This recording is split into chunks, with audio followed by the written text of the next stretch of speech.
Visa ticket সবই ready, তবুও স্বপ্ন পূরণে উড়াল দিতে পারছে না শত শত বিদেশগামী শ্রমিক। অভিযোগের তীর খোদ প্রবাসী কল্যাণ মন্ত্রণালয়ের দিকে। কিন্তু কেন? এজেন্সির মালিকরা বলছেন ঠুনকো অজুহাতে লাইসেন্স স্থগিত থাকায় কিছুই করার নেই তাদের। এসবের সদুত্তর দিতে পারছে না মন্ত্রণালয়ও। বিস্তারিত শারমিন রিহার প্রতিবেদনে। আমার আছে আর মাত্র 5 দিন হাতে।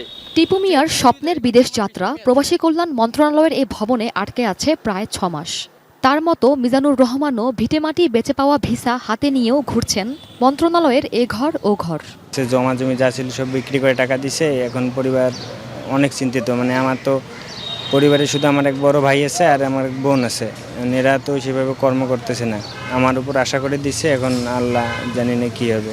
এজেন্সিরা বলতেছে ওনাদের লাইসেন্স লক না খুললে ওরা পাবে না দিতে। আর আমার মেয়াদ আছে মাত্র 10 দিন। আমি মেডিকেল করছি, ফিঙ্গার দিয়েছি, সব কিছু ওকে আমার।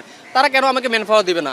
আমি তো কোনো 2 নম্বরে করি না, তাহলে কেন তারা আমার সাথে 2 নম্বরে করবে? প্রশ্ন হলো, সবই যদি ঠিকঠাক তাহলে পরিশ্রমী এই তরুণদের বিদেশ যাত্রায় অনিশ্চয়তা কেন? রিক্রুটিং এজেন্সির মালিকরা জানালেন হয়রানির আরেক গল্প। এখন ওরা যেতে পারতেছে না, আসলে দোষটা ওদেরও না, পুরোপুরি আমারও না। ম্যান পাওয়ারে আমার লাইসেন্স লক করা আছে আমাদের। আপনার লাইসেন্স লকের ড্রাইভার কি ওনারা নিবে? না, ওনারা তো নিবে না, আমাকে নিতে হবে।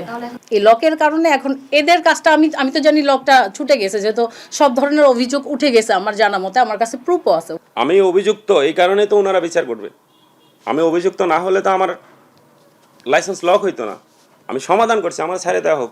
একনল হ্যান্ড ওয়াশ 100% প্যারাবেন ফ্রি, তাই নিরাপদ হাতের জন্য আস্থা রাখুন একনলে। অভিযুক্ত যে কারোর নামে হইতে পারে। তোমরা জরিমানা করো না, এটা কিছু করো। আমাকে জরিমানা করে না, কিছু না, কেন আমি দোষী নাই আমাদের। কিন্তু আমাদেরকে সেখানে তারা করতেছে কি, কাল ঘুরায় আসো এরকম করতে। এটা কারণটা কি? আমরা এটা বিহিত চাই। এ বিষয়ে ক্যামেরার সামনে কথা বলতে চাননি প্রবাসী কল্যাণ মন্ত্রণালয়ের কর্মকর্তারা। তবে জানিয়েছেন আমলাতান্ত্রিক জটিলতার কারণেই এই পরিস্থিতি। এটা ঠিক যে আসলে লক রাখা হয়, আবার লকটা সেটাই করা হয় যেগুলো গুরুতর লক বা নর্মাল ছোটখাটো অভিযোগের কারণ। এসব ভোগান্তির শেষ কোথায়? কবে স্বপ্ন পূরণ হবে উদ্যমী এই তরুণদের?